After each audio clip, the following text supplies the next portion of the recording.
Ladies and gentlemen, welcome to the Engadget Podcast for the week of April 29th. My name is Tim Stevens. I'm the editor-in-chief of Engadget, and we've got quite a cadre of amazing individuals here today. Starting with you, Mr. Brian Heater. I feel underdressed. I don't have a dumb thing on my head. That's a good way to start the podcast. Ouch. A very good way indeed. Spoiler alert. To my right, Peter Rojas. You've been joining us quite frequently lately. It's good to have you back. And to my left, Mr. Ryan Block. Welcome. Hello. When's the last time you were on the podcast? It's been a while. Yeah? Yeah. I'm gonna be trying to keep up with you guys. I'm rusty, for sure. I don't think we set the bar too high in that regard, so I think you'll do just fine. It's true. I'm going to destroy you all. It's a contest now. All right. For like an anniversary, didn't we call you up? Did that happen? Yeah, and I mean, sure. I made like a couple of appearances, Yeah. but it's been a while. They've been few and far between. But I happened to be in New York this week, and I didn't realize that you guys recorded in studio, and I'm here. So.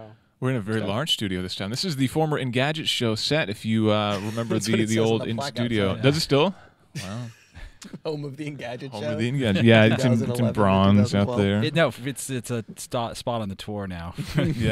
yeah, the picture Frank. Oh man, I've actually given Sinatra, that is. people people come from out of town, press people from companies, and they'll want the Engadget tour, and it's really a disappointing tour. Yeah, here's some desks, Yeah. and here's a small room full of aging tablets and smartphones. And here's our drink machine. Here's our AOL drink machine. People used to come by my apartment. I was gonna say that sounds a lot I'd be like really my apartment, disappointed. including the drink machines. We can bring people by Peter's 7 apartments. I don't have 7 apartments. it's down to 5. You He's cutting sold, you back. sold number 7. The other one's my mom's. So We can bring people by Peter's mom's apartment. yeah, she would love that. That brings us to a whole new line of questioning that I think we'll avoid for now. But it's been a little bit of a question of privacy. Tim. a question of privacy indeed, which we can address shortly when we talk about glass. But first, we're going to talk about something a little more exciting. Something I think more exciting than glass. Something Tim. you should be proud about, Mr. Brian Yeah. Heater. We won 7 Webbies. It's not true in We won any 2 way, Webbies. shape, or form. We won 2 Webbies. We're giving away 2 Nexus 7s. I to think celebrate. that ship has sailed. I think the Nexus 7 ship has sailed. I think that's it. We've given away 2 Yep. Nexus 7s. So congratulations. You can use somebody. them to watch our Webby Award-winning video show. Yeah, we've if you've been watching the Engadget show lately, and I hope you have been, we've pretty drastically rebooted that over the past 8 or 9 months at this Since about point. September, I'd say. Yeah, and it's I'm very proud of it. You've done a lot of great work on it, Brian, and Ben Harrison has done a lot of great work on it as well. It's fantastic. So congratulations. And it has closed captioning now for the It does. viewing of parents. That's pretty exciting. Yeah. Which is just in time for our music episode. The irony didn't hit me until right now. That is insensitive. That's rather culturally insensitive. If nothing else, we are culturally insensitive here at Engadget. We're quite good at that. I was actually going to say that we should get sign language translation for the podcast, We should. like real time. We should. Someone right here. Yeah, we do. Yeah. Who's El Blumbito's ASL interpreter? What was her name? You know what? I don't know, but She was amazing. We should Can't we get just her. have an intern type it out like they do on No, we should get her. No. She's the best. Yeah? The best in the business. corner in Wow, the this corner is of a the screen? this is a bad tangent to be going down. All right, then. Let's go ahead and reel Speaking that of back being in. culturally insensitive, there's a white guy with Google Glass on his head. Yes, if you you may have noticed me on such blogs as White Guys Wearing GoogleGlass.tumblr.com this week, modeling my fashionable headgear. It's not fashionable. I can't even say that with a straight face. Yeah, Google Glass review went up. I've been wearing these for a full week now. Got the weirdest tan line in the world. I do. Yeah, I actually was wearing these in the sun in California, and I did get a good glass tan, but I was wearing the sunglass insert, so it actually worked out okay, I think. More of a Well, standard raccoon you tan. sound totally different. I'm pretty sure the people listening to the audio version of this podcast can tell that you're wearing Google You do Glass right now. sound handsomer than usual. Do I? Wow. Yeah. Well, thank you, Brian. So so it's gone. I wanted to try a little experiment of trying to actually do a hangout with people while we're live here, except now I've lost Wi-Fi data again, which is not going to help me at all. So give me a minute to see if I can get Wi-Fi data back, and we'll go ahead and try to do a hangout. So I was going to do a hangout and get 2 perspectives of the podcast at the same time. Exciting and things like that, but it's not going to help if I don't have data at the moment. So anyway, the review went up 2 days ago now, and I also did 4 entries in the living with Google Glass, because when you pick up something like this that is defining a whole new product category, I was sat there thinking, how the hell do I review this thing? What do I compare it against? And so I thought, well, I'll just go ahead and dive in and start giving some early impressions. And I knew people were really excited to learn about it, so that was the birth of that series anyway, which turned out to be pretty popular. It was a weird thing to do, though, because you were essentially just posting up video that really could have been shot on anything. And there's nothing to kind of distinguish the fact that it was actually created on Google Glass. Right, but the point was, I mean, the video was frosting on the cake. At least I'd like to think so. It was an excuse for you to the whole thing is all a hoax. Okay, he was wearing a GoPro. That's something he bought in Chinatown. Yes, I'm actually just pretending. Wasn't there somebody that was selling fake Google Glass? I'm sure. They were out a while ago. I'm sure you can buy one on eBay right I now. think you're thinking of Vuzix. No, someone was selling the replicas. Fake Google Glass. So I'm gonna buy some. You're still obviously you're wearing them for the show, but you've been just wearing them around in the meantime. I mean, every time I've seen you, you've had those on. Yeah, I'm trying to basically get as much of an experience as I can, and I'm really trying to answer the question for myself: are these making my life better or worse? Because that's the question that a lot of people ask. Are you now more distracted by having glass on than you were before, or is it nice because you don't have to fumble for your phone every 5 minutes and check for your email or check for your Facebook updates? Obviously, it seems it's like every time someone punches you in the face for wearing glass, that's definitely a check in the making my life worse category. Okay, Glass, start a hangout. Great. Now the circle isn't there. So I added a new circle of people, and it's actually not showing up in Glass. So that looks perfectly natural, by the way, Tim. There's nothing awkward about those gestures. Me looking up and down, and yeah. This is perhaps not going to work out. This is a horrible. This is the first time Tim's actually had Google Glass on.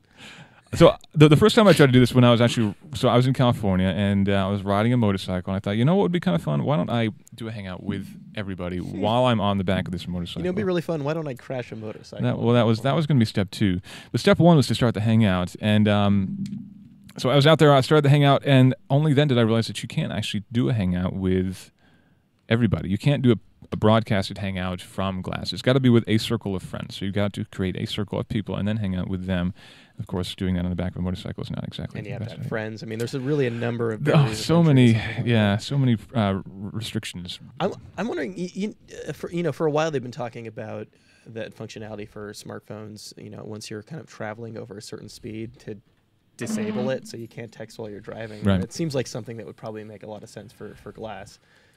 Yes and no. I mean, navigation I've actually found is less distracting with Glass. And actually I think that's kind of, I don't want to say the killer feature because it's ultimately not that much better than my phone, but I think it is nicer because you get the same sort of interface or the same sort of view that you would get on your phone, but of course it's up here now, so you don't actually have to take your eyes off the road. You can kind of glance up quickly and then keep looking straight ahead rather than looking down at your dash or over to the side where your phone might be mounted. And the other thing is it only pops up when there's a turn coming, so it'll say 5 miles straight ahead, and then it'll turn itself off, and then it'll turn its on again and say, take the next exit, which I think is a good way to do it. Certainly, that's one app that would make sense to have while you're traveling. But if it disabled email, for example, sure.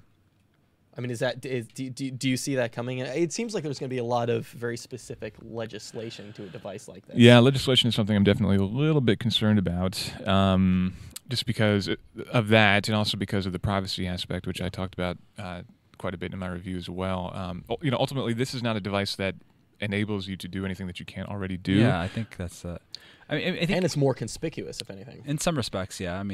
I think what Glass is it's a catalyst. I mean, it kind of combines things in a way that starts to make people. It makes really prominent and conspicuous things that, and not just visually conspicuous on your face, but I mean conspicuous in the sense that it forces us to confront the privacy stuff that we weren't confronting before. Just in the same way that when a big website gets hacked and passwords get stolen, we have to think about, wow, like actually we're storing all this data in the cloud or whatever. And so I think we're gonna have, and it's gonna take a long time, but norms will evolve around.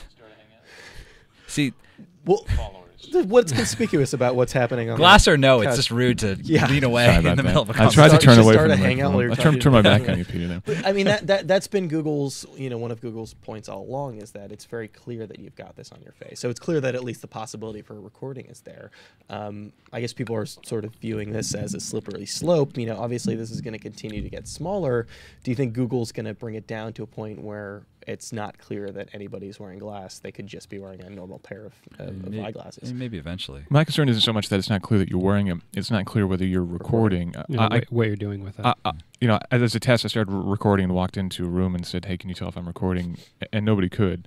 I get that question a lot. Are you recording me right now? And people are kind of joking, ha ha ha. But ultimately, you can tell that they're actually curious. And so the way that you can tell is that the display is on when you're recording all the time, which kills your battery. So if you are, recording spy footage, you'll only get about a half an hour before the battery dies. Purplish hue. Yeah, but if I turn to the side, at that point, you really can't see the display very well at all. And ultimately, you certainly, unless you're right in my face, you can't tell if I'm looking at navigation. You can't tell if I'm reading an email. You can't tell what's on the display.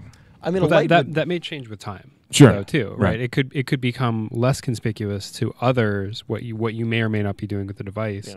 What I'm curious about is, will society adapt to this, or will society reject it? Mm-hmm.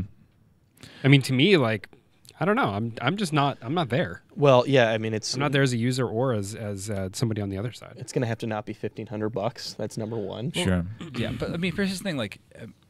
Anyone who's watched Dateline NBC knows that you can put a tiny camera into a pair of glasses and secretly record someone. What glass does is it actually brings to the fore that idea that you could be being recorded by someone.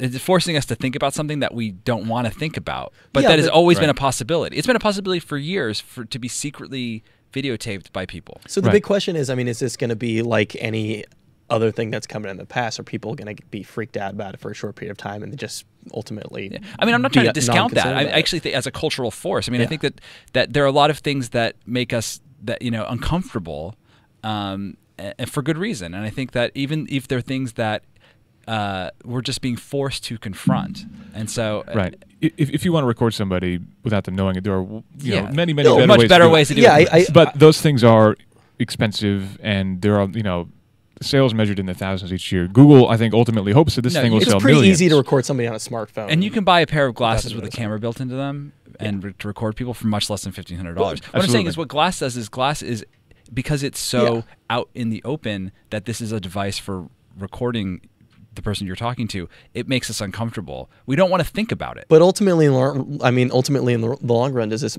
end up making us even more comfortable with it? Because we get a little overwhelmed with outrage. Every few months, people get freaked out about terms of service on Facebook and then forget it. Yeah.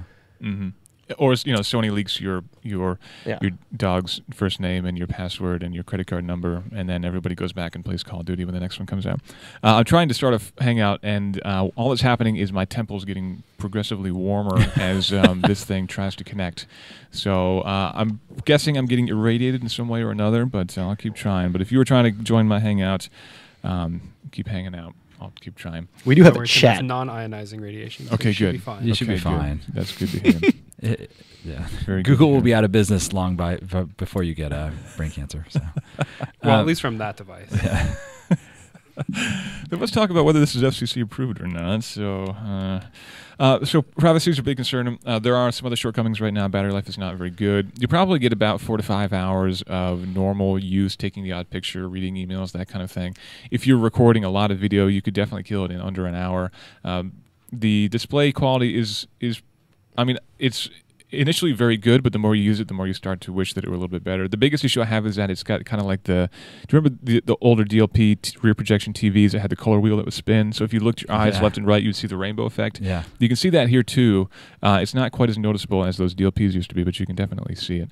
There are a couple other little niggles like that are a little bit annoying, but ultimately this is early hardware. It's effectively a prototype that Google is selling, intended for developers. So you have to expect that the hardware is going to progress a lot, and I think the hardware will get a lot cheaper. This is basically a 1.5-year old TI processor. The cost there isn't very high.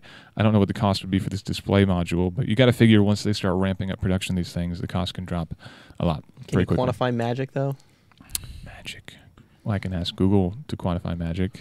Is that good enough? the price of all the pixie dust that goes into making something like that?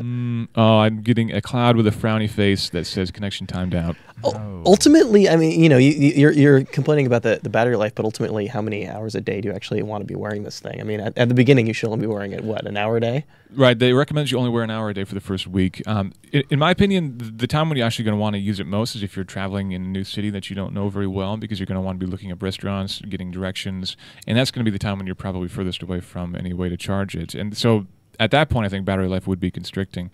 But really, if you're at your desk or if you're at the office, there's really not much point in having this on, because you can get your email on your computer much more easily.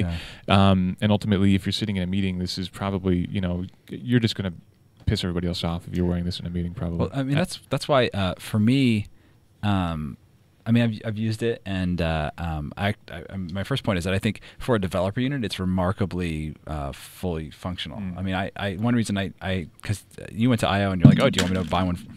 Excuse me. Damn, no. Glass. Take me anywhere. It's I didn't put down the 1500 or try to buy one, because I thought like, oh, by the time it comes out, it's really going to be a really rough thing, really meant for developers, not something that a consumer might want to use at all. But that's obviously not the case. $1,500 is a lot to ask. It is a lot. But I'm saying, it's more than a prototype. I mean, it's a developer unit, but it's a pretty close. I mean, it's still pretty close to a consumer device. I mean, people have put out consumer devices that are in much worse shape than this. Well, yeah. The big hurdle right now is actually having apps for it, and that's what's not fully baked at this point. Right. But that's the part that I'm most interested in is, I mean, if they offered a version without a camera, I would probably even be more interested in that, because I think it'd make people less uncomfortable. And I don't care about the camera part so much. I actually think that the being able to pull in like the Google Now data and use apps, and to me that's more interesting than being able to like take a picture or shoot a video. Well, the camera might be the most polarizing part, but the camera is not the only thing that you're recording, right? Glass still has to be able to hear you. And in order to do that, it's still going to have a mic. So you could still be recording even without the camera. Sure, so there's still like that privacy I'm not issue saying, I'm just that saying for me with. personally, like the camera is in some ways the least interesting part for me. It's funny. The people who I know who are interested in it tend to go one side or the other, right? Like they want it for like the heads-up display and the the data that can just come to you throughout the day instantly. And then other people are like, yeah, I never have to take my hand, dig around in my pocket to grab a phone to take a photo. It's just right there, and I can get shots of my kids or whatever instantly. Yeah. And I as a primary use case though, I just like we've got a long way to go before that can be your camera. What are you using it for primarily at this point? Navigation, I've been using it even to places that I already know how to get to, just to see how it works. Probably the most eye-opening experience would be when I did a Google Hangout with my wife from California, because I was standing and looking over the coast, and it was absolutely beautiful. And I thought I'd give her a call and see if she could see it, and so I did. And she had her Nexus 7, which she connected on. And it was great to see her go, wow, look at the view. That was floating off in the distance. Yeah, and then I could see her, so I could see her face reacting here, and that was pretty neat. So I think that was probably my biggest wow moment so far. But I'm really looking forward to. So I was at the XPRIZE Visioneering Conference over the past weekend, which was an amazing event, and Vint Cerf was there from Google, and he was talking about a situation where two people wearing glass in the very, very near future. Basically, a deaf man will be able to communicate with a blind man even if they don't speak the same language. So effectively, glass will be able to read sign language, and also will be able to do, of course, voice to text. So it'll be able to display display what the person is saying in one language and do the translation for you, and then speak the response back to the other person who's blind, and do that all in real time effectively for you. And he says that the technology is basically there for them to do that right now. They're just basically putting all the pieces together. But it doesn't need to be in glass. I mean, there's nothing that is dependent on glass. That won't just be in glass. Sure. I mean, you could do that on any portable device. Sure. Probably better on most portable devices because the camera is higher resolution. It might be better built into your phone. Yeah, but it's that face-to-face experience that he's bringing to the table. Well, one way anyway if you're speaking to a blind man. But anyhow, yeah. Well, he's touching your face while you're doing it. We've all seen that Lionel Richie video. We have. Yes, but I think what this does is it basically breaks or removes that barrier of. There were a few times where I took pictures of things that I probably wouldn't have taken pictures of just because I didn't have to fumble my phone out of my pocket. That's good. That's what we need. We need something more to pictures make us take more pictures shared our on social networks for sure.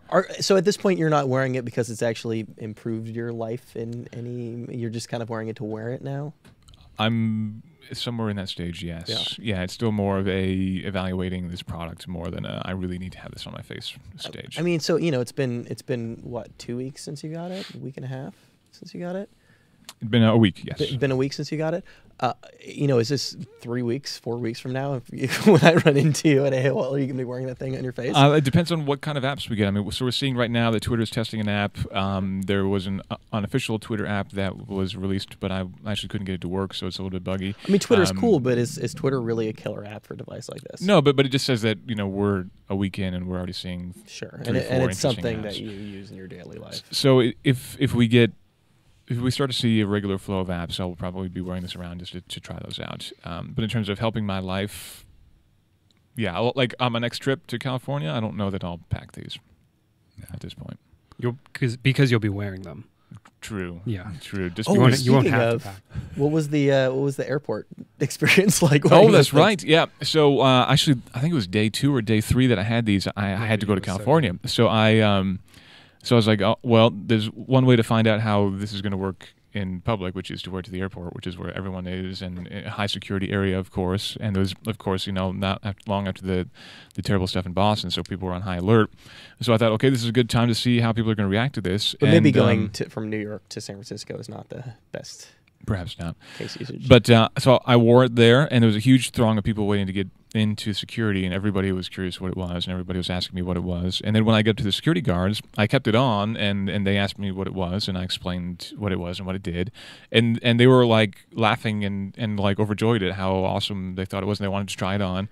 And so I wore it all the way through. I actually recorded myself entering the airport and walking all the way through the security line, which actually took almost a half an hour, going through the security checkpoint, getting my ticket scanned. They just let the Terminator walk right through airport security. They did, and nobody stopped me. I mean, they stopped me because they wanted to try it out, because they wanted to understand. I watched the video that you posted, and they stopped you right at the end, and they asked you to put it in the tray. Right, yes. Wait, that was my favorite part, getting to see, like, literally watch you lie to them, like, oh, Glass, I forgot that I was wearing this. I genuinely did forget, because and I don't know why it is, because I've been talking about it so much, but I actually took my shoes off, my belt and everything else, and then I almost walked her through the thing. She's like, "Hey, you should take that off." Like, they're just that comfortable. And I set it down, and then again, she asked me what it was too. So that was the one part where I had to break the recording, was because this is a bit of a design flaw. If you set this down upside down, the shutter button gets hit. So I have a lot of pictures of basically my crotch upside down, because whenever I take it down, it's set it on the table. It takes a picture of my gentleman region. To add those to the collection. So when I took it down and put it in the security bin, it turned itself off. So then I started it again when I took it out. See, that would have been a cool video going through the.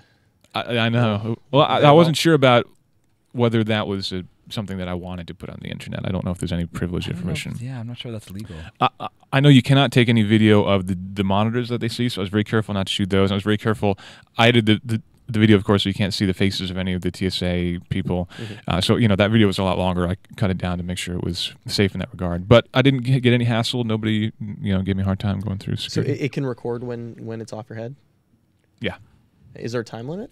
By default, if you start recording, it's 10 seconds. But if you do 2 taps, it starts going as long as you want. The Vine app is going to be. I mean, that's going to be the killer app for those. Yeah, things. Yeah. I know how much you love Vine, so I think it would be. I mean, for you. It's silly, but that's the one thing that's stopped me from using Vine more. Is exactly. It's actually fumbling for my phone. Yeah. So if you had one of these, then you could just go take a picture.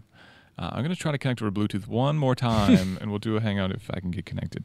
Because it'd be kind of nice. Do your little podcast there, Tim. Maybe I will. A little side podcast. My little tea party over here. So I'm going to keep doing updates on Google Glass, just because I think this platform is going to evolve significantly over the next couple of months. I'm very curious to see how it's going to evolve from a hardware standpoint. We're not far from Google I/O now, and I'm guessing we'll hear a lot more about Google Glass. In fact, I would be surprised if we didn't see some major app updates at I/O. How many developer units went out? I've heard numbers between 1,000 and 1,500 at this point. I was number 840 something. And the vast majority of those are developers. Yeah. It was everybody at Google I/O plus yeah. the Explorer people, and I don't know if any of the people who won the quote unquote contest have been nominated just yet. All right. So before we move on from Glass, Yeah. because it sounds like we're about to. Well, I'm gonna I try haven't actually asked each of you guys if you think where you stand on Glass long term, right? Are you long on Glass? Or are you short on Glass? I'm bullish. I'm bullish on Glass. Bullish on Glass. I think it's going to be cool. I don't know whether it's going to be the next smartphone revolution. I don't think it's quite the sort of thing that everyone's going to want to wear every day. Peter, you mentioned before that it's wearing glasses isn't really that much fun. So having a pair of glasses that you don't have to wear, are people going to want to wear them? And I think that's a very good point. But I think that there are enough people who are as addicted to information. Are addicted enough to information to want to wear these around a lot. I think a watch will be a much more mass market thing that'll sell. That's the kind of thing that has the potential to really sell millions and millions and millions. But I think this will be a successful product. So if that does wind up being the case, and Glass becomes the product for people who are totally addicted to information, then you wearing Glass is a signal to the rest of society. It's like basically like walking around looking at your phone all day. Yeah, right. That's what it begins to signal, and then you become that guy.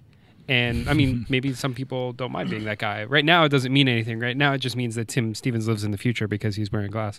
But if that's ultimately what that comes to represent, then that has a stigma. You become you're marked. a Bluetooth headset guy. Yeah, exactly. You're the next Bluetooth headset guy. Except I've heard the term in some ways hole worse. Yeah, thrown around is a pretty good one. That's a good one. Was it? Yeah, I mean, there was. I think was it, one more time. Was it Mike Butcher in TechCrunch that said like this could end up like the Segway, where Yep. it seemed really promising, but Sort of hang out. and it was a little bit of a cliche to be kind of like a tech nerd with the Segway 10 years ago.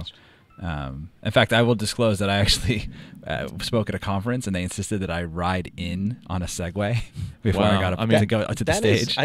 But they were far more hyperbolic about that when it came out. I mean, that was this thing is going to change the way that we travel. And Google. We're not saying the same thing about Google. People are saying Google Glass is going to change the way we're going to live. Google Glass is going to change society forever. Eric Schmidt is like society is going to have to completely readapt for Google Glass. Yeah, like around Google Glass.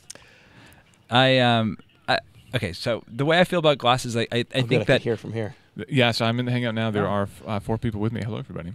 Wow, that's crazy. That's the future, right? I think that the thing that we're going to have to get that we're seeing is that connectivity is just going to start to get built into as many things as it can. Cars, wristwatches. It's going to be in our clothes. It's going to be in our glasses. It's going to be connectivity and is going to be distributed to as many places as it can go, and that's the reality. You're gonna have to have a cell plan for every single device. Well, I mean, for however it's going to work. I mean, the fact is everything's going to have a microprocessor and a radio. Yeah. That's the reality. Well, I think that Glass can be more successful if it becomes more of a convergence device. I mean, if it does more of the things that you're doing with your smartphone. But right now, it's just kind of a cool accessory to your phone. That's right. And we didn't talk about data plans. We probably should. Bluetooth tethering is something that most people don't think about when they're adding a data plan to their phone, but it is something that you will probably need to add a data plan to your plan to use. It's $40 extra a month on Verizon to use this for me, depending on whether you're on Sprint or AT&T or whoever. You might be paying $20 or $30 a month. But either way, you will need to be probably paying extra to be tethering this to your phone. It will work over Wi-Fi if you're never going to use it outside of the house or somewhere else that you got connectivity, but it will require extra data. I'm sorry if I'm sounding distracted, but there's a lot of people talking to my ear at the moment. So the question is 5 or 10 years from now, what's going to look more ridiculous? The pictures of you wearing that device, or the fact that there was a Tumblr about how ridiculous people look wearing that device? That's a very good question, Brian. A very good question indeed. I mean, certainly it's not going to look like that in future generations. You think it's going to keep looking why that? It's a ridiculous thing. I mean, I guess Bluetooth headsets never stop looking ridiculous. Well, I mean, I think at a certain funny point, people thought that was going to change at some point, right? Yeah. I think it'll probably become like a standard where most eyewear has mounts for it, and if you don't wear glasses like I wear glasses or sunglasses, whatever. You think it's going to become that standard that most eyeglass manufacturers? Well, I think it's possible. I think, and like partly because Google is not going to be the only company who makes this, right? Somebody else is going to come try to replicate this. You think Probably Microsoft not Apple, but you're right. Yeah, exactly. Microsoft is almost assuredly going to try to build something We saw glassy. Baidu's working on something, the Baidu Eye. Samsung will surely try to do something like this. I think it's safe to say. I mean, if anybody can knock together something like this in 3 months and get it on the market, it's probably Samsung. Yeah, and do they use Google's UI? I mean, does that become sort of the standard navigation? Do we have third parties creating it based on their software? Anybody in the Hangout have any questions while we're here? What's that thing on your head? Well, since you guys didn't ask me what I think about glass, What do you I'm just going to volunteer it. Please do. Yeah, I don't know. I don't think so. I don't think so. That was worth the build up. Well, I'm sorry I asked. I just don't see it. I don't see it. I don't see it as being a new paradigm in human interface, human machine interface. What do you think about something like a wristwatch? And I don't think wristwatches either. I actually think the next big jump will be when we can do what is effectively glass, but like neurally, like inside our brain, not as a piece of hardware on the outside. So the jump is straight from tablets to brain. I mean, it's gonna be a long time, right? But our experiences are really optimized around screens, and that is like not a screen experience. It's kind of like a midway point to what I think we imagine a neural interface will be, where we're kind of interacting with software with our consciousness, but it's not that.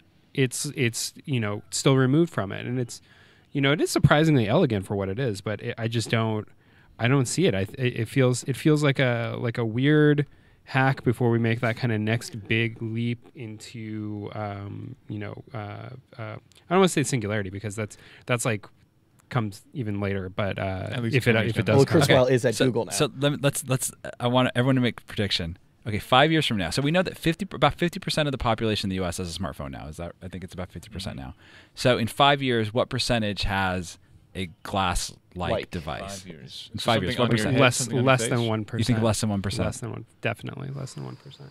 And the 1% that does have it, I hadn't really thought about it a ton, but I agree with Tim's assessment that the people who do have it you're instantly like identified as someone who has to be plugged in at all times, and that will carry a stigma, which will, I think, contribute to it being. You think in 5-10 years there's going to be a stigma about being plugged in all the time? Isn't everyone just going to be plugged in all the time?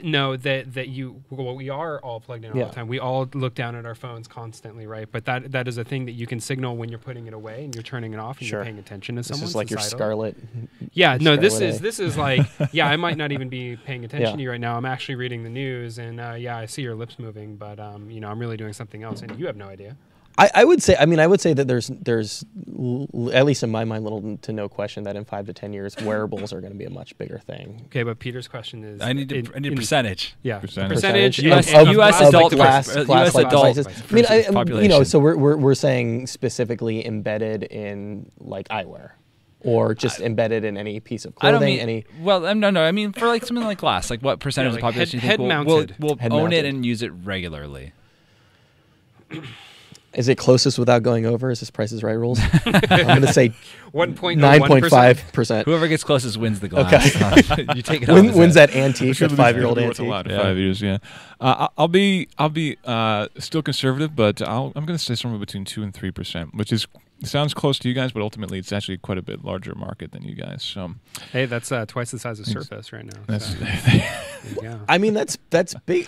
Well, considering the fact that they'll probably be like $200 devices by then. Oh yeah, they have to get down to that price. Is gonna, and that's the thing too. I think these need to get to be really cheap, and I think that they will, because in 5 years they will be. Yeah. Because again, this is not sophisticated hardware. It's a small battery. It's just the custom engineering that I think drove the cost up here, and ultimately that'll go down. If you could buy a pair of those in 5 to 10 years for $200, I could see a lot more people wearing them. I think so too. Because remember, I mean, 3%. 3%. Sure. I mean, that's actually somewhere not that between many people. That's only like 10 million people. It's if they're the only ones making it, that's still a pretty reasonably successful project. I think it'll be. I mean, if I had to guess, I would guess around that range. I definitely no more than 5%. Mm-hmm. I mean, I think that there's going to be a lot of industrial and enterprise use for this. Whether that counts as a consumer buying it and using it regularly, maybe Yeah, not. But I do think that you're going to see a lot of people that, especially working in factories and industrial capacities and construction workers and things like that. It's going to be really useful. Well, yeah. Are you including? I'm not including. I'm saying it's arguable whether you want to include that, but I do think there's going to be a lot of usage in there, whether or not it takes off as a consumer product. There's someone in chat named Veronica. She's saying that if this is in any pair of glasses, then there are no limits, which I think does make a good point. If this is small enough to be built in so that it would fit into a pair of glasses like that, would that change your mind on this? Meaning if I wasn't actually signaling to people at all times with its very, visual presence that it was there. Yeah. Yeah, maybe. I mean, I kind of touched on that a little earlier, like the fact that you've got this and it's not like part of the lens or it's not like, something that goes away. But, there's still the societal impact, right? Like I might feel kind of offended that you're wearing a pair of glasses that are capable of letting you completely tune me out and ignore me and interface with the internet and like you just did right there. I saw you. I was going to say, sorry. What were you saying? But wasn't there a similar stigma attached on my screen right now, smartphones when they first came out that you need to be attached to email at all times? But that's pretty much gone away now. I mean, there was this big deal that the smartphone away though. It goes in your pocket and you know when it's gone. Right? But I mean, the stigma that did exist has completely gone away. So I could definitely see if these become more popular. Well, I think what we're seeing is that that over the past, I mean, the smartphones have been a part of mainstream life for about 10 years now. The first trio came out. The first good trio came out. Sorry, Joe's making faces over there, which is showing up over here. And see, you don't even need a glass to be distracted. Yeah, what's insensitive about that, Ryan? I don't understand. My apologies. But I'm saying it's taken 10 years, say, for us to establish, for some cultural norms to start to emerge around using your phone, and people are starting to realize, like, hey, it's actually okay to not take it out at dinner, and to realize that if you need to make a phone call, that you don't make it. It used to be kind of like, I think that people are realizing that it's really rude to like just take your phone out anywhere, and not that we don't see that, but I think people are starting to be more aware of their own usage of devices in public, and I like to think that it's going to take a while. It might take 10 years. Maybe 5 years, but we'll start to figure out how to absorb stuff like glass, because it's not going to go away. I mean, it's not going to disappear. It's always going to be there. It's just we have to start to feel. I mean, just like in the same way that we started to realize the impact of surveillance cameras, and dash cameras in Russia. Yeah. So much amazing footage. It's just got to be more clear that you're powering down, or are you making the grand gesture of actually taking them off and putting them in the bag at the table and sighing wistfully while doing so. I mean, I think that speaks to Ryan's point. A little bit is that they're kind of in a sense always on, right? Matthew Callahan in my head just asked the question, what are the business applications? Kind of alluded to that. I spoke with Bill Maris from Google Ventures a couple weeks ago, and he's part of the Glass Collective, who are making targeted investments in companies working with glass. And one of the things that he said was for delivery drivers. So imagine someone working for UPS or FedEx being able to get directions to the next package right up here, and then when they take the package out of the van, they walk up. They can just basically hold the package up. If there's a QR code on there or something like that, the glass could recognize that, scan it automatically, and they can just turn around and throw the package as hard as they could at your door, and then turn around and go back and jump in their van and drive the next package. We're seeing a lot of really high-end augmented reality headsets coming from companies. Is it Canon? I was at that event. I can't remember which company it is, but they're doing these AR displays where you can walk around and essentially be sitting in a 3D model of a car that you're developing. So there's a lot of design applications as well. I mean, we're not talking about some of the issues around surveillance and control that are going to emerge around glass, especially if you're an employee at and your boss insists on having access to your camera to be able to monitor you and control what you're doing. I mean, that's stuff that how many years it took for employers to become comfortable with people having cameras in their cell phones in the workplace. Yep. But I'm saying, the reverse of of workers having a lot less freedom and autonomy over their actions, and it's not going to impact people like us, but it's going to impact if you work in a convenience store or something like that, or low-wage workers. I mean, they're going to be basically controlled in ways that they can't be now. Yeah, it's not even just privacy. It's just the applications for goofing off at a job as well. Doing checking your email and stuff while you should be working the desk. Standing back and looking wistfully at the sky. You won't be daydreaming now. You'll be checking in on Facebook in the future. Or you'll be doing a hangout. We should probably move on to the other topics. We're almost. I want to actually, we're if we could actually kind of like fast forward a little bit, because I think this, I think Peter's question touches on another story that's a bit further down the list, but was the Torsten Heinz interview. About tablets being obsolete in 5 years. So he actually told me something similar when I interviewed him last, where he basically said that he doesn't believe that tablets are a viable market because there's no recurring revenue from them. You basically buy a tablet and then they need to then sell you another tablet, and that's effectively it. So let's face it, I'm sorry, what is different tablets. about their business model from that? I mean, like, that is... Previously, they had recurring business from BlackBerry Enterprise Service and stuff like that. No, I get that, right? But, like, clearly that is not the future of their business. The difference is that they sold a tablet and it didn't sell, so clearly tablets are not a viable space for them to move into. I don't know how... because, you're right. They're obviously moving away from the reliance on BES for BBM and everything else. So I don't know exactly how they are going to reestablish themselves in sort of a recurring revenue model for smartphones.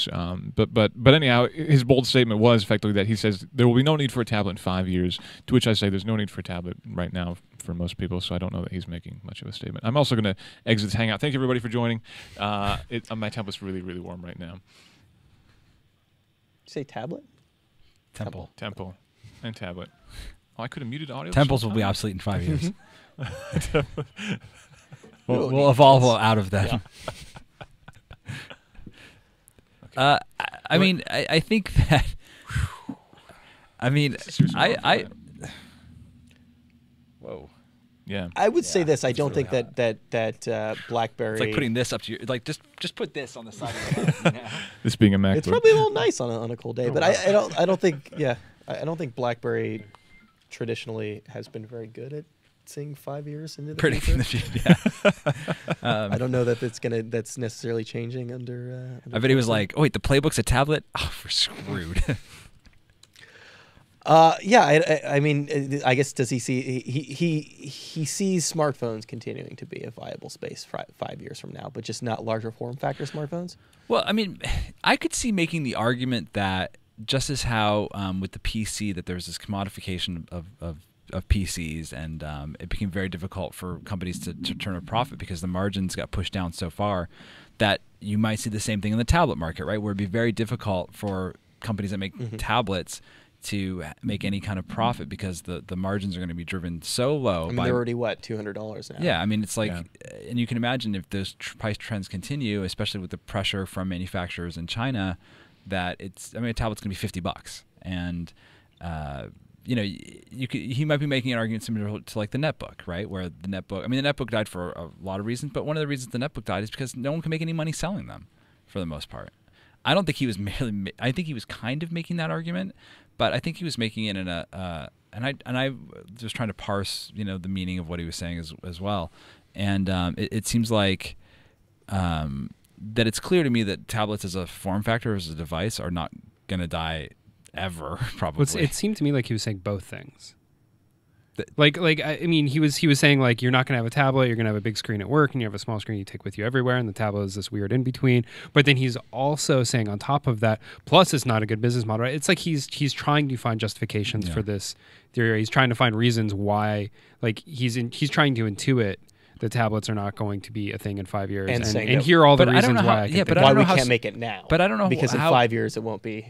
But smartphones are going to have to face the same thing. It's not like anybody is dying to give BlackBerry that recurring revenue. They were just lucky that they were able to route things through their servers and charge people for it. Samsung doesn't get to do that. Apple doesn't get to do that. HTC doesn't get to do that. I mean, this is not something that other phone makers get to do, and they're not going to get to do it for much longer either. I mean, that business is going to die for them. And so the price pressures on tablets are going to be the same price pressures on smartphones. They're basically the same device, right? I mean, they have the same processors. Yeah. They run very similar, or if not the same OSs. So it's like the difference between tablets and smartphones is going to collapse. And if there's tablets as a category challenged, then smartphones as a category are going to be challenged. And we'll all have Asus pad phones. Can we talk about the other thing that he said, though, which was that that in 5 years he sees BlackBerry as being, quote, the absolute leader in mobile computing? I mean, that's whatever a he given. is He smoking, has to say that. pass it to the left. Well, I think the exact quote is that they're aiming for that, or they're hoping for that. Well, it's better than he was saying we were aiming for number 3, because it's like, why even bother, right? He doesn't say what they're planning to be the leader of. I mean, the leader in terms of productivity. We're planning to be the leader of the number 4 the spot. leader, the leader in terms of not being the first two. Yeah, and that's what we're aiming for. And you have to aim for that kind of thing. I mean, you've got to be aiming high, right? Sure. Sure. Well, yeah. I mean, yeah. What do you? Second means you're the first place loser. It's First true, loser. but even I guess that's a conversation where just even engaging that conversation, you can't win, right? The only way to win is not to even have that conversation, because if BlackBerry honestly thinks that they have a shot at being the leader in mobile computing, they are totally high. And if they're talking about we want to be number 3, they are totally stupid. So really, you just can't even talk about that. I think he said it the way he should have said it. Yeah, Though. always Just understated Ryan don't even Block talk about it. was, Just that, look, we are going to launch amazing stuff. Right? I think saying And, like, that Apple we're doesn't say- shooting for number 1. I don't think there's anything wrong with saying you're shooting for number 1. Saying you're expecting to be number 1, there's potentially an issue there. And remember when Apple launched the original iPhone, right? Steve Jobs stood up on stage. He's like, look, we're going to be humble about this. We don't think we're going to take over the world. We want just 1%. Give us just 1% of the phone market, and we'll be happy, right? He set like low expectations. Like, we're just going to create great products, and whatever we get, right? And that might be a little bit better approach than we're going to be the global leader. Well, I Sets think also expectations a little high. they have a stock to support. So, I mean, they have There are some investors involved. They have some nervous investors. So, I mean, I understand. I just think, like, I agree with you, Ryan, though, that to even walk down that path is not productive. I mean, just say we're going to make the best phones. We're going to make amazing phones that people are going to want to buy. He should have just said, "Hey, listen, I'll be happy if I have a job at the end of the year." I think he's been doing a great job. I mean, I'm just saying, ultimately- set expectations as low as possible. Sure. Okay. Fine. Happy to still have a home to call my own, Yeah. a car in which to get there, and food upon my table. They're renewing my visa on a weekly basis. Let's see, boy. That was a low blow. Some other news happened. Financial stuff, which is kind of boring. Facebook made some money. Facebook's doing great. HTC is not. HTC's hoping that the revenues Well, are going to jump. Facebook's doing a great, bunch. but not as great as people thought. They're doing pretty good. They're doing good. They're doing good for just a fine. company that was doing really poorly. Just fine. not Google long Now ago. for iOS was released this week. Mhm. So if you were missing cards because you are not on Android, totally missing it. you now got some cards. How are you liking your Totally cards? missing You enjoying your cards? So you may or may not remember, but I think it was last year I did a series about switching to Android. I do remember. I was an iOS user since day one, and I'd used every major version of Android and a zillion Android phones, but never as my daily driver. I'd never turned off my iPhone and left it off for weeks. That had just never happened. So I did that last year, right after Jelly Bean, on I think it was on a GeneX. Anyway. The only thing I really missed long term was Google Now. That was like the one thing I was like, oh, I can't wait to get that one day. So I've been really happy. But now the problem with the iOS version is like it's like 3 taps to get in, right? Like, well, for me it is. It's not on my dock, so it's like, okay, I got to get to the page, hit the app, and then swipe up to get to Now. It is really nice to have that on Android, where it's just like one thing and you're there. Or in Glass, where it's just in your face all the time. Yeah, I love that. Literally. Can't wait for that. It is a little bit limited, though. They did pull out some things. I think Fandango's not in there. I'm some sure of the it'll other come features. back though. You think? It's Not Fandango. right. I'm It's been nice. I'm I a like little having it surprised. I'm a little surprised that as much of the voice functionality is there. I mean, I guess it's not all present, but the fact that Apple let that scoot through the approval process, seeing as how back. But the voice functionality was already there. Yeah, they already had voice functionality in Yeah. the Google search app. it's just the same functionality as before. Basically, yeah, I think so, okay. yeah. Yeah, they just kind of expanded the Google. Yeah, Google because it seems like something that at least Apple of like 2-3 years ago would have shot down as being a Siri competitor. I will say that one thing that Apple's now cognizant of is not tripping any antitrust stuff. So they are letting in things here and there just to make sure that nobody can say they didn't. Sure. We have a few people in chat saying that Google Now is killing their battery life. I did see some reports earlier. I think Google I've seen actually those reports formally also. said it's not causing any battery life implication. I'm guessing they'll continue to investigate. Guys, it's all in your head. Yeah. So you can check that on Google now. If you're having issues with that, shoot us an email at tips@engadget.com. We'll see what we can find out. But I believe Google has officially said that there's no problem. So carry on about your business. There's nothing to see here, ladies and gentlemen. Pay no attention to the now behind the home screen. Yeah, exactly. Let's see. A new Galaxy Tab, Galaxy Tab 3, 7-incher, low specs. This thing is no offense, but this thing is a joke. How joke. can they release something with that resolution? Yeah, it's You don't even have to 1024 say by no 600. offense. It's just it's true. Well, stuff. I mean, I find it offensive. It's pretty clear Yeah, that I they find knew myself. that off the bat. The fact that they didn't make any kind of a to-do about it. Well, I'm sure they're aware of how crappy it is. Yeah, but- I mean, but they didn't. You know, they were doing big events for everything they were announcing up Sure. till now, and they just released, and they called it the 3. I mean, so it should be like a big update. A big Yeah. upgrade. What was the price? They haven't set a price, so I was going to put it to you guys just to guess. So again, low specs. We're talking a 3-megapixel camera. Like, what should it be, or what will it 1.2 be? gigahertz processor, 8 or 16 gigs of storage. What do you think it'll be? I think it should be $200 or under. Should be under Yeah, under No, I think it's it's not gotta be going to. 150. It's a Samsung. You think Because- they'll get a 150 Samsung? I mean, would you buy this or the Nexus 7? Maybe 175. Yeah, but Samsung has Samsung- never really priced things competitively. they've never That's really true. thought about what the competitors price their things at. This is very true. See, I forget about that. I would small say probably closer to 3. I just point. Of course, yeah. I'd say like $299. no, it's not gonna be No, $299. no, I think I can't see that. I think $249 is the top that they'll price it. I think $199 is probably. You think Well, they're with gonna hit 3G 199? or without, right? That's part of the question. Yeah. Mhm. But I don't think anyone should be releasing a tablet without HD resolution now. I just don't think you should. I just Sure. think you should be allowed to at this point, Yeah. unless you're I won't argue with that. some fly-by-night operation in Shenzhen, like just. And then you're allowed to. And then you can do whatever you want. But if you're, And put whatever logo on it that you want to. Sure, as well. as long Yeah. as it's in lead paint. I just think it just leads to such a crappy experience. Yeah, I mean, once What's the now pixel now density that on Let's this not thing? let a crappy experience get in the way of our releasing a new product. I don't know. It's just like that HP Android tablet. It's like, I mean, it's the same. It's like what's the point? Like, you can get for the same amount of money, you can get a better tablet. I just don't see what's the point. Got a that couple great, minutes. that great Sorry. Samsung UI, I think, is really Oh yeah, Yeah, Listen, people get you over some the edge. TouchWiz. TouchWiz adds $50 Uh-huh. to the price. It's a TouchWiz tax. Just like the Windows tax. of TouchWiz, days I like yore. that. Brian, you want to talk Disrupt a little bit? In a few scant minutes.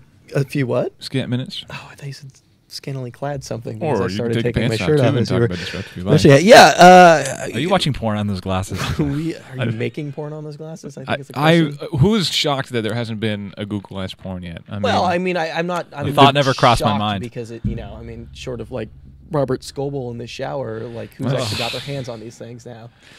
And they've done a pretty good job of walling that off, but I think as soon as suppose he's so. open up, yeah.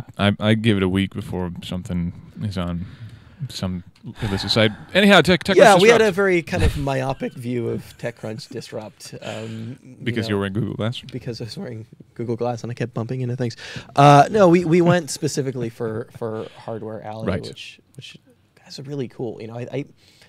It's they've basically what they do is they've got the whole floor of the Manhattan Center for most of the week. It's just software startups, and then for I guess like a day or two, they turn over the middle section to hardware companies, and it's really kind of in that same spirit of all the software startups they have. It's really about 100% hardware startups. So it's all these Kickstarter projects. A lot of them are actually active projects while they're on there.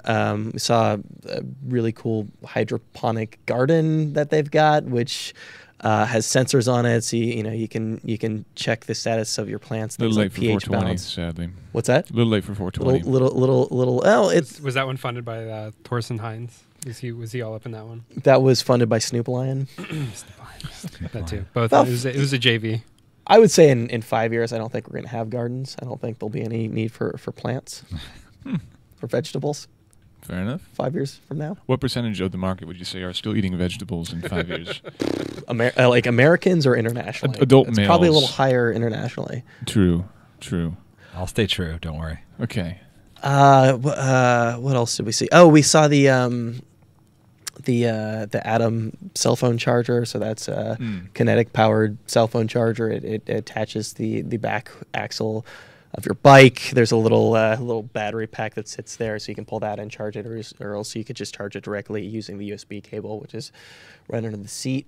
Else, yeah, saw a scale, cool scale. Do you want to talk FitBark? I could talk about FitBark. I think you should, just because it's about dogs. And So we all know Tim, how much I like dogs. you got 2 dogs. What do. are their respective bark scores? I don't know, Brian. If only I had a device in which I could track metrics of my dogs. I think that your dogs probably actually have a pretty good bark score They because do they've have got a nice area to run around in. They do, and they have loud barks as well. Yeah, this is another cloud computing device. It uploads your dog's activity. It Yeah, tracks what the is activity. does it track? It tracks the move- movement. So it's like Fitbit. It's It's Fitbit for dogs. with the bark It's sort of FitBark. bit. Okay. Is it actually It's track? infringingly close to Could Fitbit. it, does it Yeah. track the barks? No, it's Because it's that would movement. actually be interesting. It Yeah, just- because I know that my dogs bark more when I'm not Yeah. there, so I'd be curious how much they do bark. Yeah. I mean, I don't FitBark. have a dog, but if I did, I'd probably want to track how much If bark. you had they a do. baby? FitBark, would you buy a dog to go in the FitBark? Well, I put it on my iBow. Okay, all right. What about Fit for your baby? Every time it throws a fit, you get a message. I like that. That's good. Yeah. Well done, Brian. Well done indeed. All right, running low on time, so I got a couple questions. Sean, who's Geekbox12 on Twitter, is asking, any news on a Surface 2? We did Some rumors? There have been some rumors. I think we were 2 weeks back. We heard some talk that there's going to be a 7-inch. I mean, there's been talk about a 7-inch Surface for a while now. I think that was the most recent. We were talking a couple weeks ago whether it would be atom-powered or ARM-powered, so it'll be RT or Windows Pro. And it's still divided on that one, I think. 7-inch Pro? I would hope really it's think? RT myself. Yeah, I couldn't see them. I mean, they're gonna if they're gonna continue to keep pushing RT as a viable operating system, then that thing's got to have RT on it. But that 8-inch tablet that we saw, was running Pro, not RT, wasn't it? Which one? Wasn't there an 8-inch? A Surface? No, not Surface. But Well, that's what I'm saying. I mean, I'm saying Microsoft is, they've got to be the lead cheerleader of RT. Yeah. So if they're coming out with a 7-inch device, it's got to have RT on it. Oh, I'm sure it'll have RT. Yeah. Unless they abandon RT, it's gonna probably. Exactly. I'm sure it's gonna have RT. Yeah. Unless or when. Well, if I had to bet against them abandoning RT, I would bet that they would abandon. Not maybe this That year. they would but abandon. Well, yeah, but I don't know. Microsoft's not great at spotting a dismal failure and abandoning it immediately. I mean, they can let go if they need to let go. Yeah. We've seen them do it before. So I'm not saying that I have no idea how committed they are to Windows RT, but we know that the OEMs are not particularly enthusiastic about it, and the consumer uptake has not been particularly enthusiastic, and so it creates an issue of there not being a big enough base for developers to want to create apps for Windows RT. By the way, I love how diplomatic you were there. What? Oh, come on. Consumer uptake has not been enthusiastic. Nobody bought it. OEM uptake is very not few people enthusiastic. reading it off of a OEMs press release. literally trash it publicly. This has RT on it. It does. It's a lovely shade of orange, too. This is such a fantastic device. That would be but the Lenovo save for 11 Yoga, I one believe. IdeaPad. one big blind spot. Very nice. RT. It's got RT on it. Yeah. Boobs and Bacon in chat asking related question. Any news that Should bleep that. Such a great handle. Any news that Microsoft will have Surface ads that actually show what it does? No, I think that people will just be dancing around and clipping on the keyboards for a while. Dancing, but with 7-inch. Wow. They'll be dancing more fleet-footedly. It would be funny if there were news, like actual news about what their ad plans were for the advertising for Surface. But not about the device like a themselves. press conference to discuss the. Well, you'll remember when Apple launched the iPad, the iPhone, they actually took the time to explain why you should care about it, right? They didn't just immediately go into the abstract, kind of brand messaging. They took the time. They're like, here's why we are different. Here's why we are something that you should fit into your life. Yeah. That said, weren't the iPod ads just a lot of people dancing around, like a lot of silhouettes dancing? Yeah, but that was years after it was already totally successful. All of the when they do something that is totally new for them, totally new product category, they take the time to explain it. Microsoft did not explain anything. They're just, here's a tablet and it has a Microsoft brand on it. So if you're Microsoft and you're making that tablet, I mean, what are the things that you point to as being revolutionary and reasons why people should buy it? That just the flip keyboard.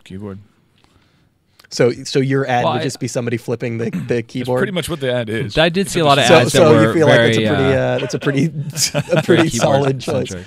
Yeah. Well done. Well modeled. Wow. Joxan CPen in chat. Any news when Verizon is releasing the GS4? There was a delay due to supply, right? But no, I think we're still waiting. It should be soon. But no, we don't have any formal date. And final question from Tass. As I lose my voice, can you see the Angry Birds plushie with Google Glass on? Yes, you can. But when you put the glass on, he loses his clothes, so he's naked. Is that so what we he was can't asking, or does he actually want to see the Angry Oh, he wants Bird to, with you Google want to put it Glass on. Oh, I suppose we could do that. That's Yeah, I think that's what they were asking, not whether Yeah, you were yeah, actually yeah. able to see. Jeez. So here we go. Plushies. Tim. GoogleGlass.tumblr.com. We've got your first entry. Yeah, I hope that goes on the Tumblr here soon. You know what's underwhelming? What's that? That.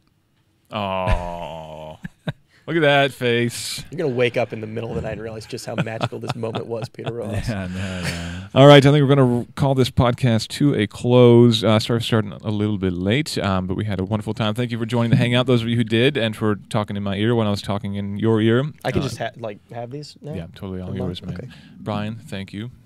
Peter, thank you. Ryan, thank you. Wonderful Thank you. pleasure having you, sir. I hope you're back in New York soon so we can have you again. Okay, Glass. I'll do my best. Thanks. Get me out of here. And so it was. Goodbye, everybody. Thanks again.